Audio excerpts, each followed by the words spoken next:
Louvado seja nosso Senhor Jesus Cristo. Nós vamos dar continuidade ao nosso ano litúrgico. Estamos no ano C, Evangelho de Lucas, nosso 42º encontro. É o nosso 15º domingo do tempo comum. Neste domingo, o dia do Senhor, se depara com um doutor da lei com uma pergunta sobre o que fazer para herdar a vida eterna. Mas o objetivo da pergunta era para colocar Jesus à prova, para prová-lo. Jesus reage e devolve a pergunta ao doutor da lei, para que ele se posicionasse daquilo que vem escrito na Torá, na lei, no Pentateuco. Ele pronuncia o mandamento duplo do amor a Deus e ao próximo. De um lado, de Levítico, capítulo 19, versículo 18, amarás o teu próximo como a ti mesmo, e a segunda parte, Deuteronômio, capítulo 6, versículo 5, amarás o Senhor teu Deus com todo o teu coração, com toda a tua alma e com toda a tua força. É claro que o mandamento do Levítico se refere ao israelita, que deve amar outro israelita, bem cercado e centrado na vida do próprio judaísmo, dos judeus.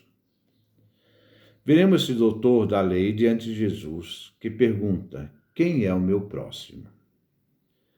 Aqui vem a reflexão para nós neste domingo. Quem é o meu próximo? Jesus é aquele que se faz próximo. Deixa-nos um exemplo a seguir, abrindo o caminho assim para a ação da igreja, de cuidar daqueles que pertencem a Cristo. A antífona de entrada é tirada do Salmo 16, versão grego-latina, Salmo 17, versão hebraica, isto é, capítulo 16, 17, versículo 15. Este salmo é do pré-exílio da Babilônia. E é este versículo uma expressão de confiança na intervenção de Deus em favor dos fiéis que participam da liturgia da manhã, para que se confortem com a presença viva e atuante e de bênçãos de Javé Deus. Deus manifesta justiça na sua relação com seu povo, na aliança feita com seu povo. Uma aliança que tem dois lados: a proposta de Deus e a resposta do povo de Deus, que se une a Deus diante dessa proposta, criando assim uma aliança, Deus e o povo de Israel. A presença divina no santuário é a arca da aliança, escabelo para os pés de Deus. Nos reunimos para celebrar a Eucaristia e dizemos: contemplarei, justificado pela cruz de Cristo, a vossa face, que se revela no Filho, e terei saciado pelo encontro da Eucaristia, o corpo de Cristo, quando manifestar sua glória. Essa glória é presente e viva no Cristo Eucarístico, que iremos comungar. A primeira leitura vem tirada do livro do Deuteronômio, capítulo 30, do versículo 10 ao versículo 14. A lei divina é o código da aliança entre Deus e seu povo eleito, povo escolhido. O fundamento da aliança está no amor recíproco, na fidelidade. Existe um convite de conversão do povo de Deus, um convite a voltar o caminho, uma conversão de coração e alma. O mandamento, a lei dada por Javé, Deus, não é um conhecimento esotérico, o S hermeticamente fechado, não. O alcance não está em realidades difíceis de se alcançar, nem no céu, nem no além-mar. A palavra, o mandamento de Javé, está próximo, no interior, procede do coração, esse coração onde a lei de Deus está gravada. Assim, a exortação que Moisés faz ao povo convoca o povo de Deus a duas disposições primeiras. Primeiro, ouve a voz do Senhor, teu Deus. Deus que escolheu este povo é também aquele Deus que o povo é chamado a ter uma disposição para ouvir. Segundo, observar todos, isto é, sem exceção, os mandamentos e preceitos de Javé Deus. Diante do ouvir e observar os mandamentos, vem o convite para a mudança de caminho, a conversão. Aqui não usa metanoia, não. Aqui usa epistrofé, mudar caminho. Tanto do coração, sede da moral, e da alma, vital. O mandamento divino é acessível. Está ao alcance na boca do povo de Israel, no seu coração. Deve o homem ter disposição para cumprir, realizar os mandamentos da aliança, que se refere a Deus e ao próximo. O caminho está ao alcance do povo escolhido. Basta nele meditar, converter e viver. O salmo responsorial é o Salmo 68, versão grego-latina, 69, versão hebraica. É uma súplica do salmista dirigida a Javé Deus, uma súplica confiante do justo sofredor.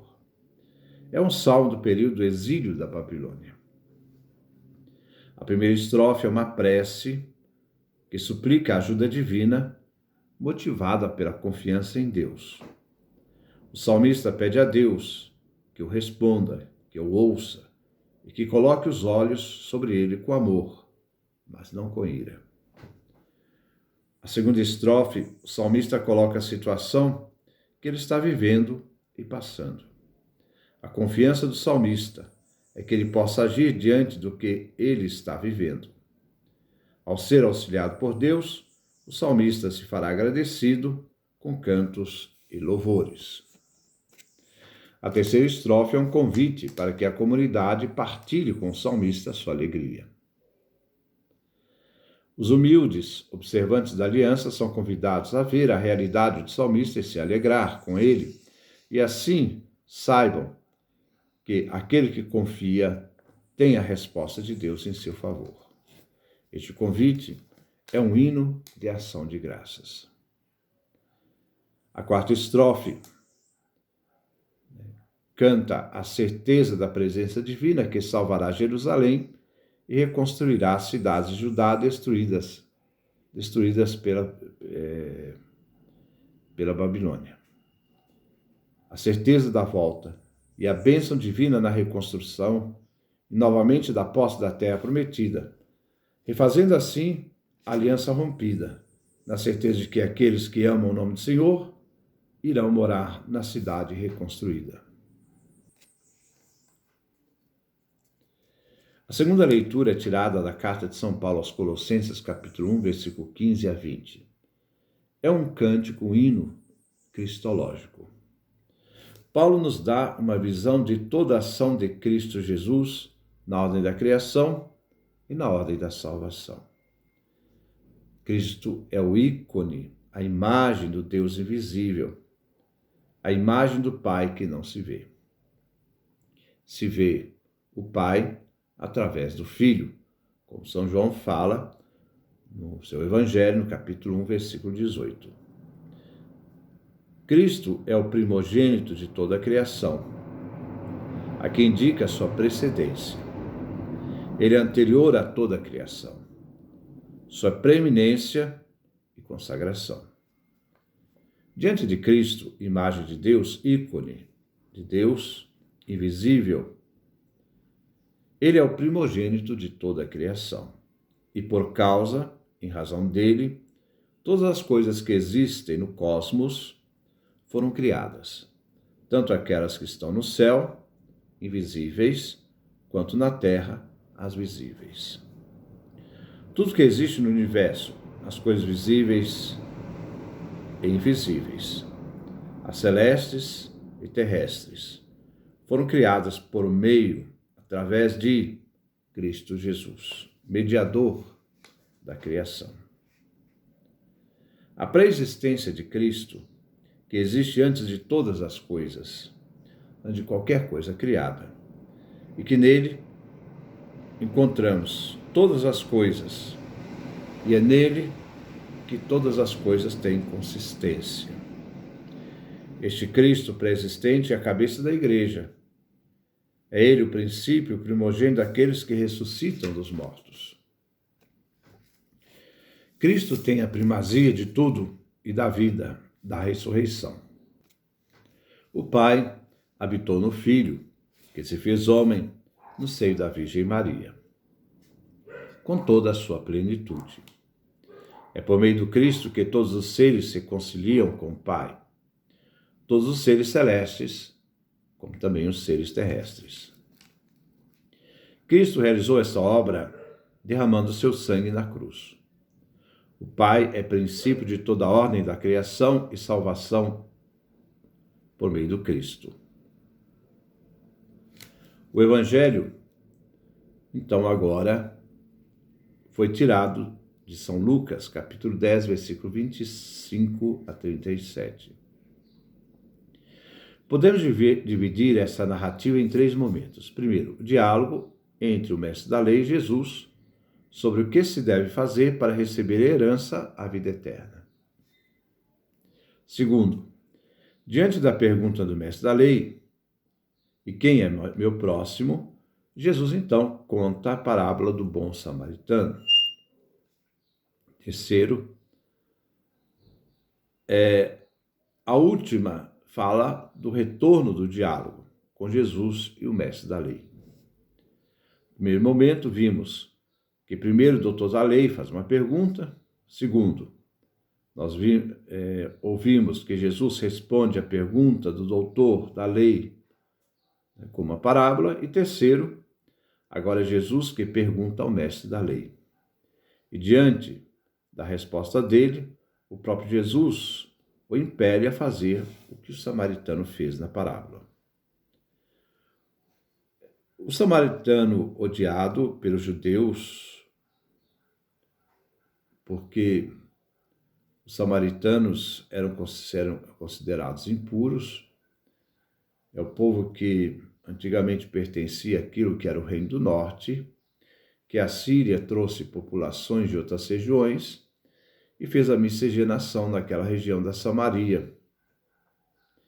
Diante dessa miscigenação, os judeus já não reconheciam naquele povo serem descendentes de Abraão. E diante da realidade vivida pelos samaritanos, que também tinham um monte para adoração, no Monte Garizim, se criou toda essa animosidade e inimizade entre judeus e samaritanos.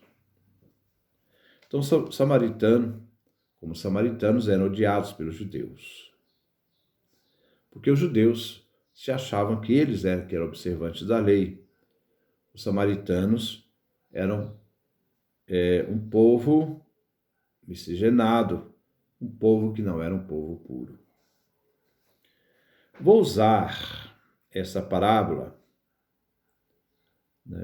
para explicá-la, usando o artifício exegético de Santo Ambrósio.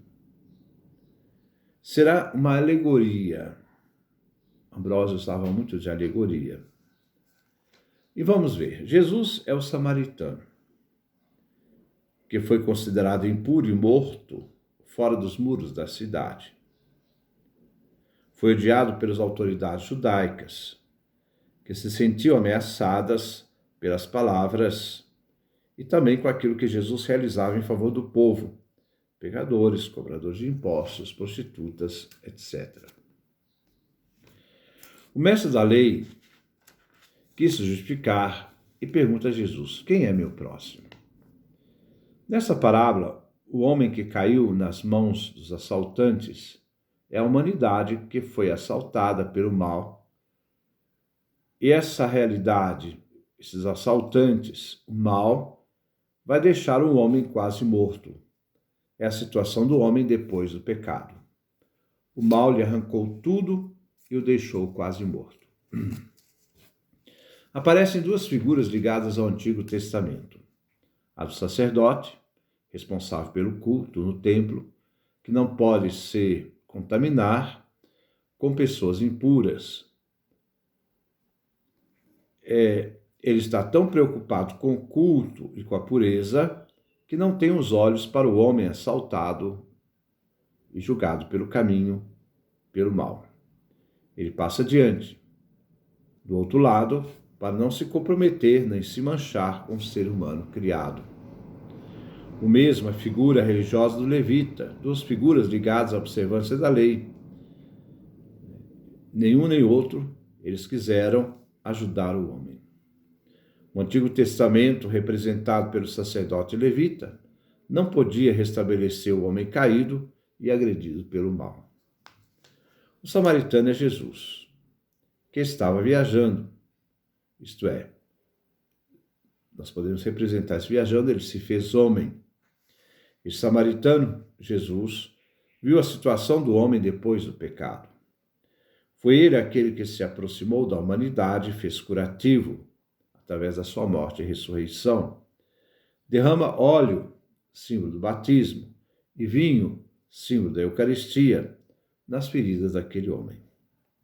Carregou o homem até a pensão. A pensão aqui é a igreja, e ali cuidou dele. Ele cuidou do ser humano caído na igreja, chamado uma pensão. Pensão por quê? É uma morada, é uma estadia temporária, né? Ela não é definitiva. Carregou o homem até a pensão e ali cuidou dele. No dia seguinte, pegou 2 moedas de prata. Cada moeda de prata tinha 3,5 gramas de prata, dando um total de 7 gramas. Para Santo Ambrósio significa os dons do Espírito Santo, que esses dons são entregues ao dono da pensão da igreja. No caso aqui, são os bispos. As moedas, o Espírito Santo, vem confiado ao dono da pensão, o bispo, para que cuide do homem. E quando voltar, no caso samaritano, Jesus, a escatologia, o retorno de Jesus, ele irá recompensar o bispo pelo cuidado com o homem e receberá, né, de volta qualquer coisa que ele tiver gasto a mais com aquele homem resgatado. Diante disso, Jesus se coloca como bom samaritano, que teve compaixão do homem decaído, de nós, cuidou deles, cuidou de nós e ainda nos confiou, ou também o confiou, à igreja. Diante da pergunta de Jesus, qual dos 3 foi o próximo do homem que caiu nas mãos dos assaltantes? Diante da resposta do mestre da lei, o que usou de misericórdia para com o que? Diante da resposta do mestre da lei, ele responde, aquele que usou de misericórdia para com aquele que foi assaltado. Jesus, então, o envia, vai e faze a mesma coisa. Todos nós somos chamados, como Jesus Cristo, a resgatar todos aqueles que foram caídos pela força do mal e depois confiá-los à igreja. É o caminho do cristão, é o caminho do Cristo. O caminho da cabeça também segue o caminho do corpo de Cristo. A parábola nos quer lembrar que o próximo é todo ser humano caído e que precisa de nossa ajuda e compaixão. Com Jesus, como Jesus faz conosco, ele teve compaixão, desceu, nos ajudou, nos entregando à igreja, onde ali recebemos o batismo e a Eucaristia, onde ali nos é dado o Espírito Santo, assim também devemos fazer o mesmo com o nosso próximo. A antífona de comunhão é tirada do Evangelho de João, capítulo 6, versículo 56. Ao aproximar da comunhão, reconhecemos o que Jesus disse: quem come a minha carne, bebe meu sangue, permanece em mim e eu nele, diz o Senhor. Tem plena comunhão com Jesus quem aquele se une a Jesus e forma com ele um único e mesmo corpo, o corpo de Cristo, a Igreja. Que Deus nos dê a sua graça, a sua bênção, sua face resplandeça sobre nós.